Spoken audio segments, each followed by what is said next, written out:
I've yet to meet a designer in my entire life that isn't incredibly aware of the importance of putting out products that have less environmental impact. And yet we need to agree, and agree quite quickly, what a framework is for making that type of contribution to society. I think it represents an enormous opportunity for the design profession to be the guardians and champions of this, but it can't just be platitudes and labels. It has to be anchored and connected to the science and truly meaningful impact. Otherwise, we're talking and we're not really doing. Sometimes your career takes an unexpected turn, and that pivot can lead to something bigger than you imagined. Tim Brown, co-founder of Allbirds, has been there. After a stint as a professional soccer player, Tim found himself on a different path, one that led to creating a simple wool sneaker that would grow into a movement for sustainable fashion. We spoke with Tim about how he and his co-founder use design thinking to tackle everything from material innovation to business strategy, the importance of being transparent about both successes and failures, and what it really takes to start a mission-driven company. Tim also shares how his athletic background shaped his approach to leadership and why having constraints can actually fuel your creativity. This is Design Better, where we explore creativity at the intersection of design and technology. I'm Eli Woolery. And I'm Aaron Walter. If you're hearing this, you're not currently on our premium subscriber feed. Design Better Premium subscribers enjoy weekly episodes. You get 4 episodes per month rather than just 2. All are ad-free, and you get invited to our monthly AMAs with the smartest folks in design and tech. You'll hear a preview of this episode, but if you'd like to hear the full conversation, please consider becoming a premium subscriber at designbetterpodcast.com/subscribe. That's designbetterpodcast.com/subscribe. It's just $7 a month. And it supports not only your personal growth, it also supports your design community. The podcast is available to everyone through our scholarship program. If you can't afford a subscription right now, just shoot us an email at subscriptions@thecuriositydepartment.com and we'll help you out.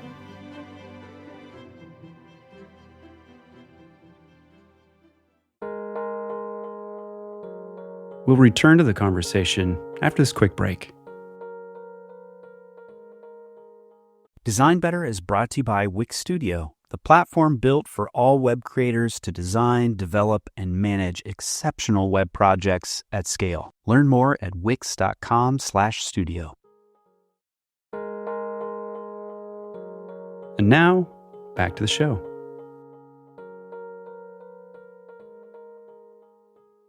Tim Brown, welcome to Design Better Podcast. Hi, fellas. Thanks for having me. It's a real pleasure. We're very excited to have you. And Tim, you and I spent some time together this year because you were teaching basically the same class I teach, but a slightly different version of it. And I think we'll get into that in the course of the conversation. But let's rewind a bit for folks that don't know you. You're the co-founder of Allbirds, but before that, you were a professional football player. And we were talking a little bit about that kind of offline before we hit the record button. So yeah, tell us about that, because you started your education and career in design, then you made this jump into being an athlete, and then came back into design and entrepreneurship. So maybe we can kind of get the tour of that narrative arc there. I always appreciate the use of the word athlete. In an American context, just makes you sound a little bit better than maybe you were. But I certainly love sport, grew up in New Zealand, and actually had an American auntie who encouraged me to pursue that sport in America on a soccer scholarship. I'd grown up in New Zealand, in Wellington, the capital, the land of lots of sheep, and fallen in love pretty early with design and creativity. I actually started off studying architecture at university, but realized I didn't quite have the patience to sort of pursue that, and had just begun a pivot into graphic design, and then was able to take up the scholarship in America and combine this real interest in sport and what was this emerging love and clarity that this was what I really wanted to be when I grew up in design. And I took up a scholarship at the University of Cincinnati in the early 2000s, and that was really the beginning of my professional story. Before we hit record, you were talking a little bit about how your time in football and being an athlete, that there were a lot of lessons that transferred over as an entrepreneur, someone who's designing new products, working with teams, building new products. What did you learn from that experience, being an athlete and pursuing that at a high level? Well, when I retired from sport and went on to take an entrepreneurial path and found a business, I found myself leaning on the lessons of sport a lot. As my co-founder liked to point out, I had to do that because I didn't have any other experience. But the truth was, there's a lot of significant things to be learned. I think there's some obvious ones around teams and building teams, I think as a general rule, we tend to over-index on our focus on leadership and a little less on the design of teams, and how within any high-performing team, there tends to be a bunch of anchors to them coming together really well. I mean, a clear vision, clear set of values and behaviors, a set of standards in the way that they're going to operate, but also a fairly broad understanding that leadership is not singular. It's going to come from a lot of different aspects of a group. And I think sport teaches you that. And maybe that's a little bit more obvious. I mean, I think what I probably took most significantly from my sporting career and applied it to the process of building a business really from nothing, from an idea into what ultimately became and is a public company employing hundreds of people, I think was the sense that sport teaches you to value the compounding impact of getting a little bit better every day, that you show up, you want to get good at something, and yet you don't see that improvement and you keep chipping away at it. And generally you do that because you're having a good time and you're doing it with people that you admire and maybe coaches or supporters that believe in you, encourage you to keep going. And then somewhere along the way that compounds and you develop some skill and then even mastery along the way. And certainly even as you get into teams and you go into compete, you'll often lose a game in the short run, but ultimately the best teams through the course of a season will win more often than they lose. And so I think it teaches you this idea of patience and of developing a craft. And I think particularly in this moment in time where we want outcomes quickly, sport teaches you to walk the path.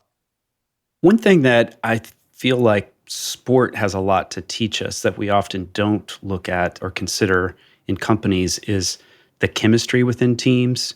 In fact, some of the greatest teams across lots of different sports, they don't necessarily have the superstars. They have a collection of really good players who are dedicated. And often, though, when we're trying to build teams, we want to hire top talent. In fact, that's the phrase that's often used. I want to find the rock star, the top talent to bring in. And sometimes that can throw off the chemistry. How do you think about chemistry in teams when you're building a team? Well, I think it's a really interesting choice of words in chemistry. I would argue that a word like culture has never been more overused in the context of business and never been more misunderstood. And I think people understand that it's important. But chemistry is a sort of a click deeper derivative in my mind, and it's about relational connection between a group of people.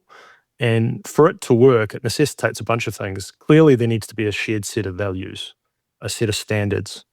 But it also, I think, makes the strong case that the best teams have a fairly disparate composition of different approaches to performance.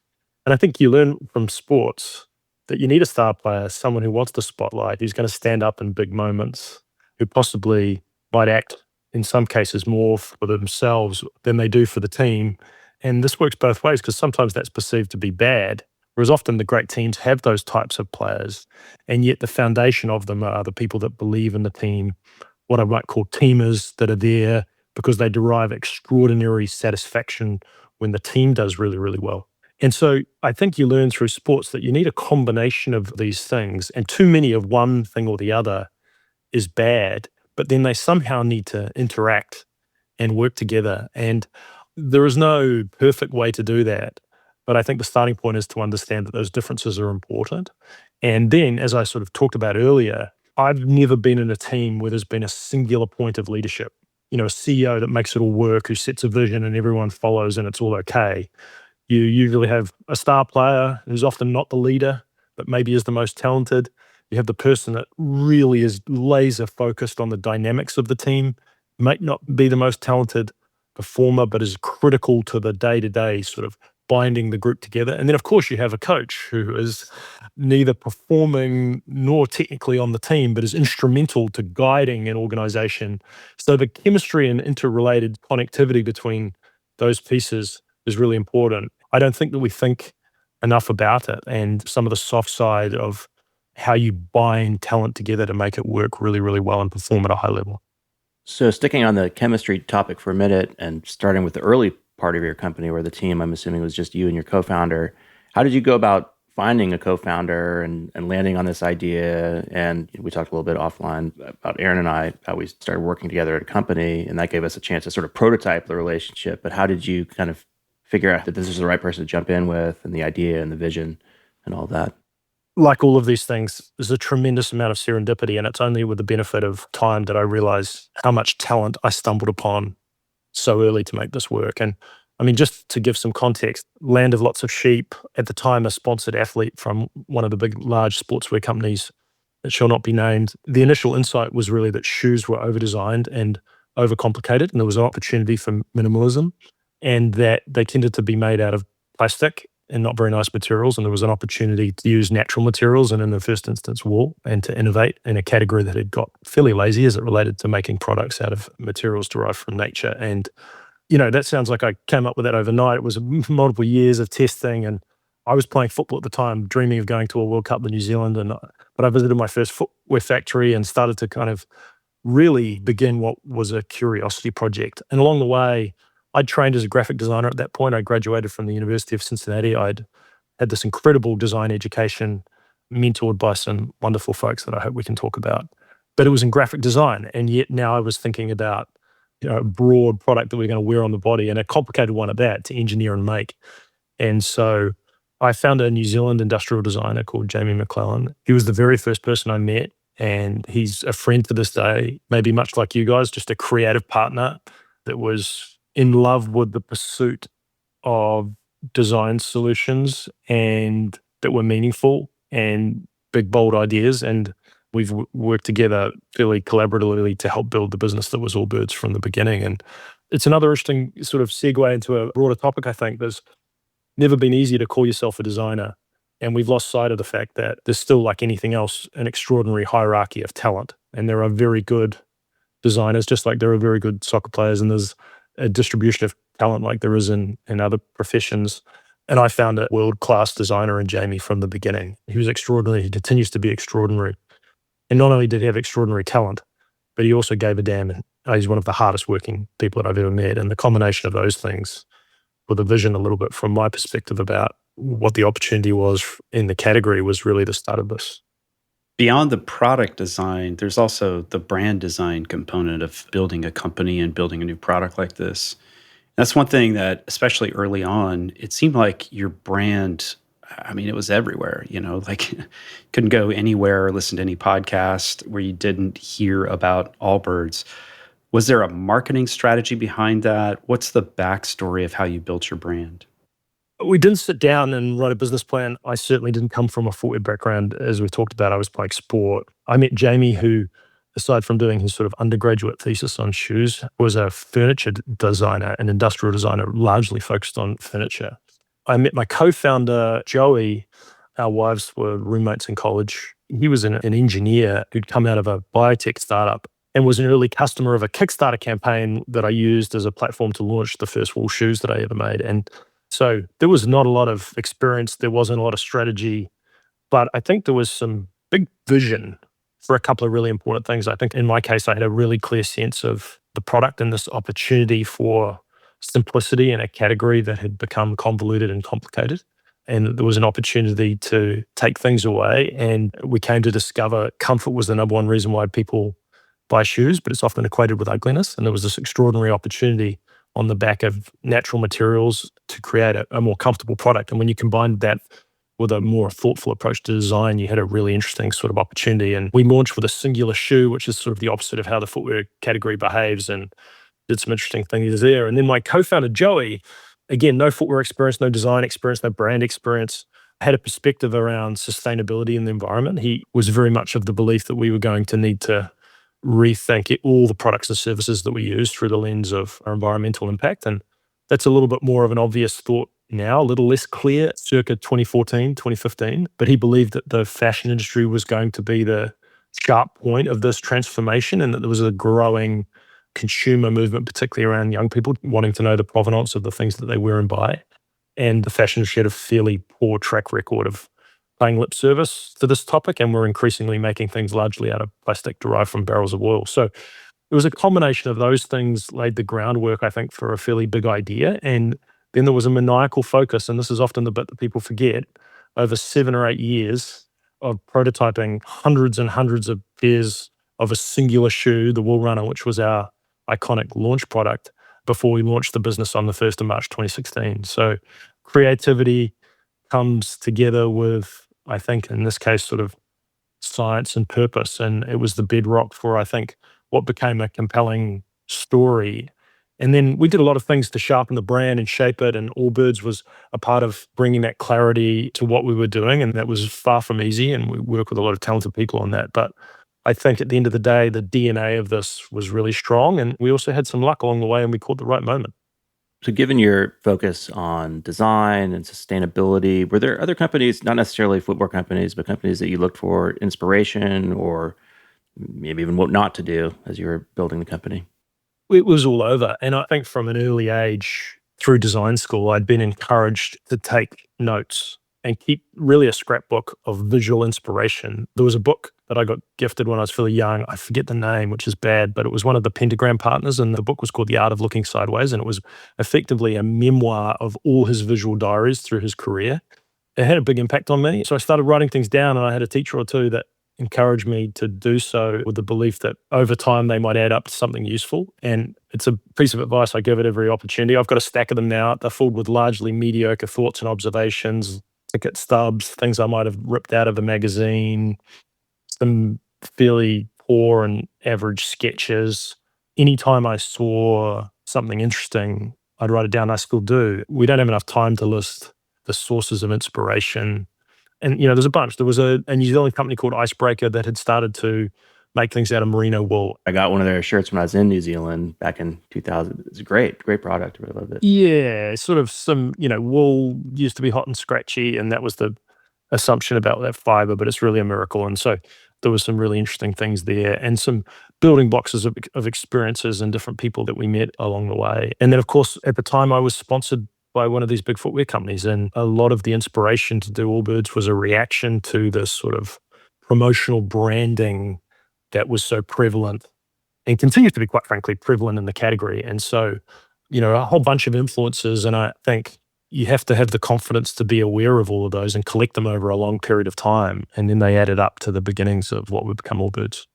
When did sustainability become an important focus for you, and why is that part of the core of the business? Well, it wasn't for a long time. And it was only when I met Joey, my co-founder, did that word even enter my consciousness, really, which would belie the fact that I think growing up in New Zealand, I had a mum that would make me check the tags of the things that we buy to make sure that they weren't plastic. And so there was an empathy for nature and natural materials that I think was in the background. But I started this project and went through a Kickstarter campaign post-retiring from sport after the World Cup in 2012, in the early stages of forming what would ultimately become Allbirds with Joey in 2016. And I still didn't have that connection to the word sustainability. It was a design project and a curiosity project focused on natural material innovation, and in the first instance, merino wool, and making a singular shoe out of that. And the question we were asking ourselves was, there's so many shoes in the world, but if you're only going to make one, a singular shoe, and it was going to be anchored on the principles of minimalism and what ultimately we labeled internally, Jamie and I, as the right amount of nothing. Not nothing, but the right amount of taking everything away. Very much born from my design education anchored in Bauhaus principles of form, follow, function that had sort of been lost in the category. And so we set out to make that product and really deliver on that alone. And it was only later that I met Joey and we started to uncover a whole nother problem around sustainability, the environment, fashion industry, the use of plastic, that we were able to really connect the two. And quite frankly, I was missing it. I think I'd learned through my sporting career the power of purpose. I'd always dreamed as a kid of being a professional athlete and then got the chance to do it and found that a little bit hollow. But when I was able to connect that profession with the idea of playing for New Zealand at a World Cup, I think it brought me to a whole nother level of performance and possibility. And so too, when I was making shoes, I remember talking to my dad at the time as I did my best to spend my life savings on this curiosity project. And he'd call me a wool cobbler and kind of casually check in on this sort of project. Well, how's that wool project going? And I used to just think, what am I doing? It was horrible. I don't know anything about making shoes. I don't particularly love shoes. I didn't grow up on a sheep farm as much as I have an appreciation for this fiber, and I'm working on this thing and I don't really know why. And then along comes Joey and we find the purpose, and really Allbirds was born when those two things collided. Maybe we talk through some of the challenges in balancing design and manufacturing requirements with sustainability. In the class we teach, this is a common topic amongst the students where clearly all the students set out to create a very sustainable product if they're working on a physical product, but then you quickly run into the real world challenges where it turns out plastics used a lot because it's very versatile, it's cheap. If you had unlimited resources, you probably wouldn't use it, but you can't sell a $8,000 shoe, right? So yeah, maybe talk through some of those challenges and how you work through them initially as you're developing the shoe. Here's the problem with a word like sustainability is that it means 100 different things to 100 different people. It's about air quality and land quality and recyclability and fair trade labor. If you'd like to continue listening to this conversation, you'll need to subscribe at designbetterpodcast.com/subscribe. Once you do, you'll get access to every full-length episode, all ad-free, monthly AMAs with inspiring people in design and tech, and recordings of all our past AMAs. The podcast is available to everyone through our scholarship program. If you can't afford a subscription, just email us at subscriptions@thecuriositydepartment.com and we'll help you out. Your support makes Design Better possible. Invest in yourself and the design community by subscribing at designbetterpodcast.com.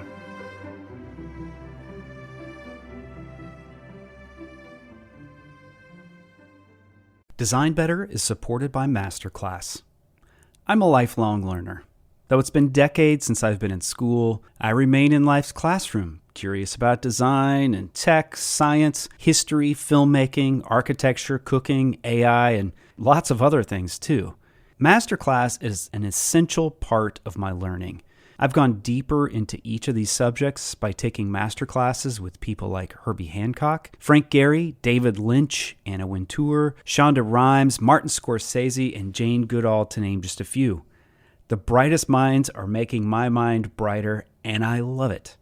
Whether you want to learn to write better, improve your public speaking, develop a mindfulness practice, enhance your creativity, or become a better cook, Masterclass has in-depth expertise you can tap into anytime and any place. You can access Masterclass on your phone, computer, smart TV, or even in audio mode. Right now, Design Better listeners get an additional 15% off any annual membership at masterclass.com/designbetter. Save 15% off at masterclass.com/designbetter. That's masterclass.com/designbetter. Design Better is supported by Miro. It seems every day there's a new headline speculating about how AI is coming for our jobs. It's freaking people out. But a recent survey from Miro tells a different story. 76% of respondents believe that AI can support their work, while 54% struggle to know when to use it. Enter Miro's Innovation Workspace, an intelligent platform that brings people and AI together in a shared space to do great work. Look, I've used Miro to run workshops and design sprints with product designers around the world, and I've watched design and marketing teams work together to turn rough ideas into concrete plans in very short meetings, all using Miro. Miro AI can turn unstructured data, things like sticky notes and screenshots, into usable diagrams, product briefs, data tables, and prototypes in just minutes.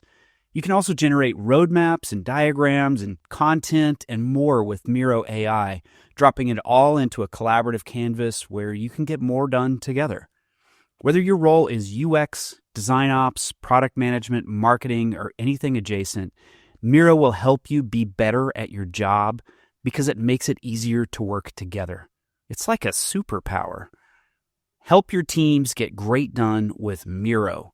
Check out Miro.com to find out how. That's Miro.com, Miro.com. Design Better is supported by AquaTrue. Pollutants, pathogens, and impurities can find their way into our drinking water when we don't even know it.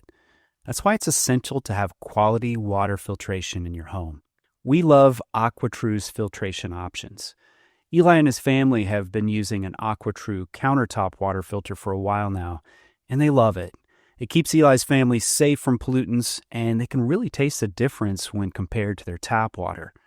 AquaTrue removes over 84 of the most harmful contaminants, including microplastics, chlorine, fluoride, arsenic, nitrites, and something called PAFAS, known as the forever chemicals. Definitely not something you want in your body. AquaTrue also offers high-capacity under-sink options. And they even have a Wi-Fi connected purifier with Mineral Boost. You'll get essential minerals every day just by drinking water. AquaTrue comes with a 30-day money-back guarantee and makes a great gift for anyone that you care about. You can get 20% off any AquaTrue purifier at aquatrue.com. That's AQUATRU.com. And enter code DESIGNBETTER, all one word, at checkout to save 20% off any AquaTrue water purifier. Just go to aquatrue.com, AQUATRU.com. Enter the promo code DESIGNBETTER.